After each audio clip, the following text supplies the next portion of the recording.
Today's lesson is on likelihood and probability. You can use words to describe the likelihood that an event will occur. For example, still in the slump, playoff spot for Wolves is impossible. So we can use the word impossible to describe when an event will not occur. We can also use the word unlikely, as likely as not, likely, and certain. These are the words that we're going to be using to describe the likelihood of an event. Let's look at this example together. You will go swimming on a hot day this summer. There will be children wearing costumes on Halloween. Your hair will grow 5 inches in one day. You flip a coin and it lands heads up. A student in your class will become famous next year. Try to match each event with a word or phrase that best describes the likelihood that it will occur. It is likely that you will go swimming on a hot day this summer. It is certain that there will be children wearing costumes on Halloween. It's impossible that your hair will grow 5 inches in one day. You flip a coin and it lands heads up is as likely as not. And a student in your class will become famous next year, that's pretty impossible. So these are the words or phrases that best describe these events. What word best describes the likelihood that two people sitting next to each other on the bus have the same birthday? It's pretty unlikely that two people sitting on a bus next to each other will have the same birthday. The probability of an event is a number from 0 to 1 that measures the likelihood the event will occur. The closer the value is to 0, the less likely the event is.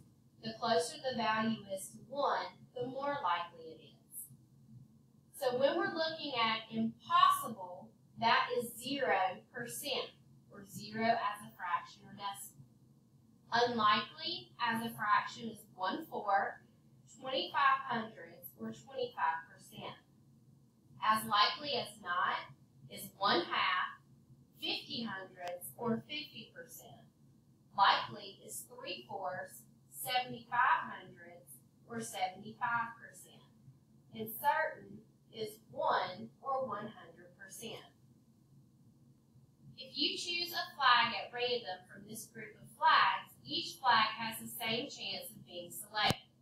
The probability that you choose the flag with the stripes on its design is 1/4 because 1 out of 4 of the flags have stripes on them. The probability can be written 3 ways: 1/4, 25 hundredths, or 25%. Suppose you choose one flag at random. Use the probability in the table to classify choosing each design as impossible, unlikely, as likely as not, likely, or certain. Write each probability 3 ways. Go ahead and pause the video and answer this question. Alright, so for a stripe, that would be likely, 65% and 13/20. A triangle, as likely as not, 5/10, 1/2. A circle, unlikely, 2/10, 20%.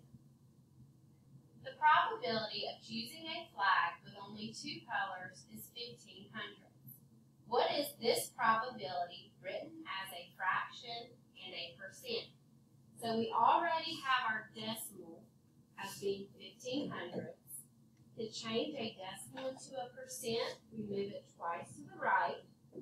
So that will be 15%. As a fraction, 15% is 15/100. We can simplify that. 15 and 100 share a common factor of 5.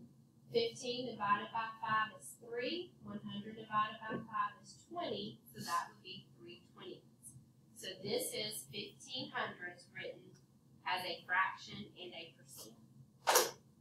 Based on data collected over thousands of flights, an airline believes that the probability of a passenger being a no-show on a morning flight is 12%. If the airline overbooks a 300-seat morning flight by selling 350 tickets, how many empty seats should the airline expect to have on the flight? The first thing we need to do is find. Since 12% of 350 is 42, that means that the airline should expect to have no or zero empty seats. They actually still overbooked the flight. An airline believes that the probability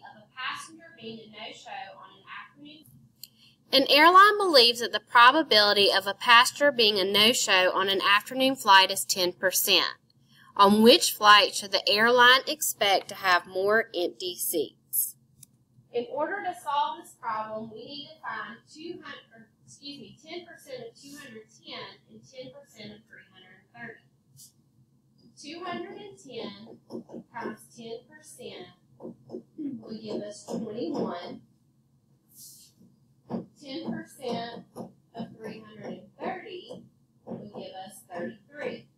So now we need to subtract that number from the number of tickets sold.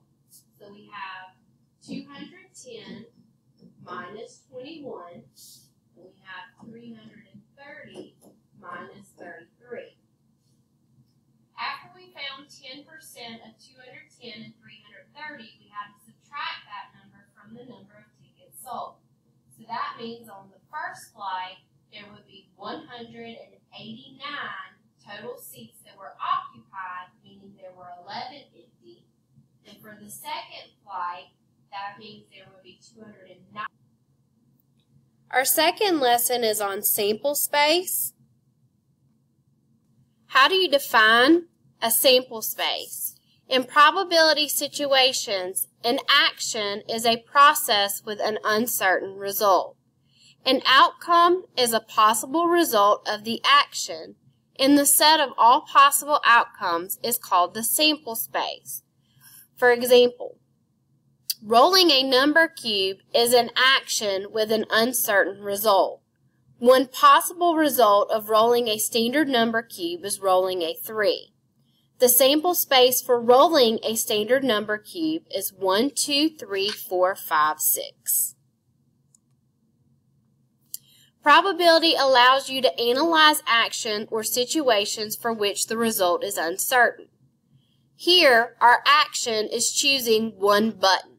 So as you can see, the outcome is each possible result, or each button is an outcome of the action. The sample space is the set of all possible outcomes, or all of the buttons, and this is the sample space for the action. An event is a group of one or more possible outcomes. The 4 buttons in this group satisfy the event. Choose a white button.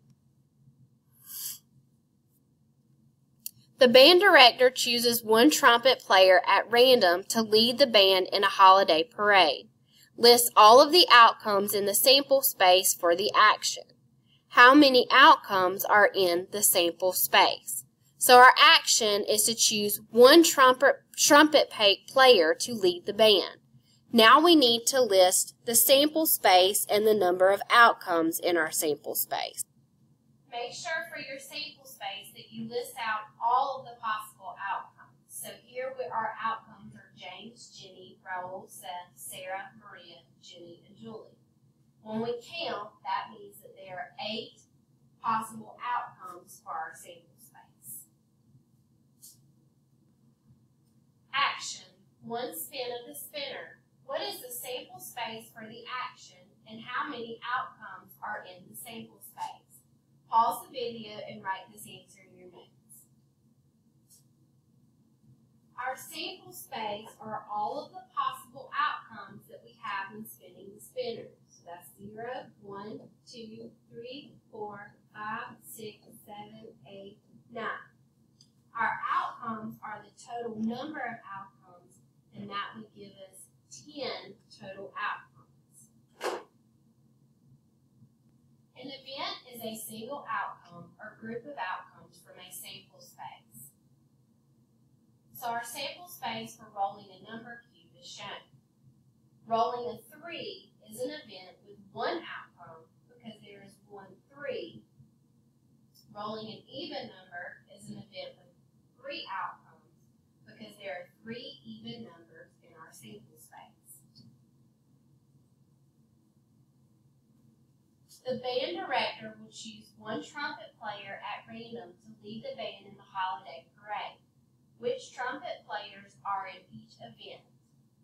The first event is to choose a boy, and the second event is to choose a person wearing a striped shirt. As you can see, Seth, Raul, and James are the 3 boys within our set, so there are 3 possible outcomes. There are 2 students that are wearing striped shirts, Sarah and Raul, so there are 2 possible outcomes for choosing a person wearing a striped shirt. Alright, let's look at these 2 examples. For the first one, the action, 1 spin of the spinner. The event, the spinner stops on an odd number. Which numbers are in the event? For the second question, write a verbal description of the event. Action, 1 spin of the spinner. The event is 3, 6, and 9. Pause the video and answer this question. For our first question, which numbers are in the event? That would be 1, 3, 5, 7, and 9 because these are the odd numbers. For our second question, write a verbal description of the event. If our event is 3, 6, and 9, then that is spinning a multiple of 3. These are actions with uncertain results. Rolling a number cube, spinning the spinner. The sample space lists all of the possible results of the action. So our sample space for rolling a number cube is 1, 2, 3, 4, 5, 6. The sample space for spinning the spinner is blue, red, and green. An event consists of 1 or more of the possible outcomes. So in our event for rolling a number cube, rolling a number less than 3 is an event. And for our spinner, the spinner stopping on blue is also an event.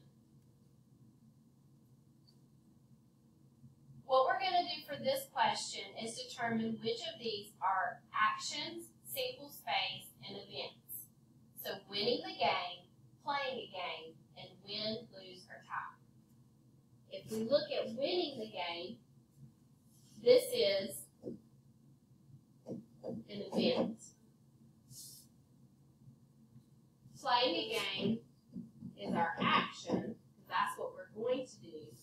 And win, lose, or tie would be our sample